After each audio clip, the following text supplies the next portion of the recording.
Welcome to Louisiana Garden Family. Today's garden chat, hopefully it'll be real nice and quick, and it's a motivational thing. I think that gardening, what I want to say is, should be a personal thing. I know we watch YouTube, for those of us that are fellow YouTubers, and we look at the way people are doing things, just different techniques, and all of those things mean a lot. You know, we can't get anywhere without sharing the information that we have with one another. But in that, there's a lot of things that no YouTuber can tell you about your property and where you live. It's because where they live is totally different, even if they live down the road. I've had, this last few months, we had the winter of a lifetime, and I had like 10 or 12 trees out here littered, and by the end of the winter, from protecting them and everything, I mean, it just, we were totally devastated. Even my older citrus trees look like about 5-10 years old, just totally wiped out. I had a guy come on my property and tell me, man, you need to just go ahead and start fresh, dig up all those trees. And I told him, I'm like, man, I can't do it right now. I was totally shell-shocked from spending all the money that we spent trying to get that in, because even when we bought the house, we didn't start working on the house before we planted the trees. You know, the first thing you do when you move into a property is you plant your fruit trees, because gardens, that's by season, you can get that going, but your trees need time to get established. And the guy told me to dig them up. He said, man, you might as well go to the store, get you some more trees, put them in. By the time those come back up, the other trees are gonna surpass them anyway. So I thought about that, and I said, no, I can't do it. So most of the trees, I started planting just little plants around them. I got a cherry tomato around one that took over it like crazy. I got some peppers around another one. So to keep from digging them up, I just planted other vegetables around the space because we had already worked up the soil. But I got a visit from a guy, Guillory's Louisiana Homestead is the channel. He came over to look at a boat that I had in the barn, and while he and his wife was walking with me and Beverly, he came over to this tree, and I was like, man, we lost all our trees. So we were looking at the growth, and I'll show you. Most of the root stocks are gonna look like, I gotta back up. Most of the root stocks are gonna have these crazy thorns. So he said maybe it was like maybe a lime or something like that. But then he saw a few branches, and I'll bring it in now. He saw a few branches coming out, and he said, that's the satsuma right there. And I tell you, my heart just melted for this tree. Why? Why? Because look at this thing.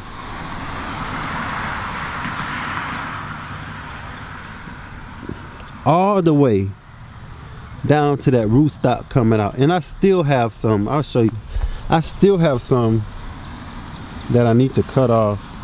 If you can see that here, that's from the rootstock. I have another one here, that's from the rootstock. But this, that's the tree I planted. And I thought to myself, why would I dig up this tree? This tree has had 2 years in the ground now, going on its second year in the ground. Why would I dig this tree up when this tree has shown me that it wants to live? I can't do it. I can't do it. I don't care what people say. I guess what I want to say is, there are some cases, ladies, gentlemen, where you can't go off of what people say. I don't care how experienced of a gardener they are. Sometimes you gotta, this thing has to be personal. It has to be personal. You have to feel something inside of you that says, you know, I'm doing this for me. Like, this thing has to make it. When we planted these trees, we said, grow, grow, grow. So if a tree has shown me and has proved that it'll grow, you think I would dig this thing up? Who was he talking to? Who is this guy talking to? He wasn't talking to me. He said, dig this up. Tell them that I'm planting passion fruits. They tell me it won't grow here. You know? It won't grow here unless you got a greenhouse, man. You're not gonna be able to grow that. Tell them we're growing moringa. It won't grow here unless you got a greenhouse. Well, tell me this. How do I have a passion fruit vine with passion fruits on it right now? How do I have a moringa tree? Not one, but two of them. How? How? Because it's personal with me. It's personal with me. It's not just about me and the ground and the garden. It's about me, about family, about God, about belief. It's about all of that. When I tell you to grow, I mean that. Don't we have dominion over these things? Can't we talk to these things? Don't they have life? Like, aren't they alive? Can't they hear us? They can. Now look at it. And every day I came out and we screamed this. After the winter, after all these trees had died, I screamed for like a week straight. Just screaming, grow, grow, grow, grow, grow. Now look at this. From nothing, life has came. From nothing, life has spawned. And when all of our other trees are not growing, I took this tree. It didn't grow. I said, I'll use you anyway. I made a trellis out of it.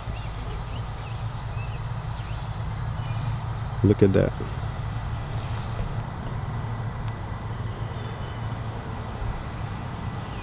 There's nobody to tell you what you can and can't do. Nobody to tell you what can and can't grow on your property. So with that being said, I promise you that if you make gardening a personal experience, a personal thing, like I said, looking around for ideas, that's fine. Looking around at techniques, that's fine. But until you make it personal, your experience personal, your successes personal, between you and Organics Best says not soil, but until you make your gardening personal with soul, with the soul of the earth, right? Until you can hold that in your hand without feeling dirty. Everybody else thinks gardening is a waste. But we know and we understand that it's what will support your family. It's a thing that's gonna support your livelihood. It's a thing that's gonna support you mentally, physically, spiritually, all of that. So don't give that up on somebody telling you what you can't do. If you're into tropicals and you live in Washington, D.C., New York City, you can grow your tropicals. You just have to create the environment. Anything you want to grow, you can grow it. No matter what your friends say, no matter who say you're wasting your money, if that's what you want to do that. Right? Because that's what's going to make you whole. It doesn't matter what part of the world you live in. It's all about what you want to do personally. Right? Something like that. Yeah. So this girl comes from the Philippines, and a lot of things that grow in the Philippines just naturally, they don't really grow here in Louisiana. But we're trying our best to find out the ways to make them grow. Right?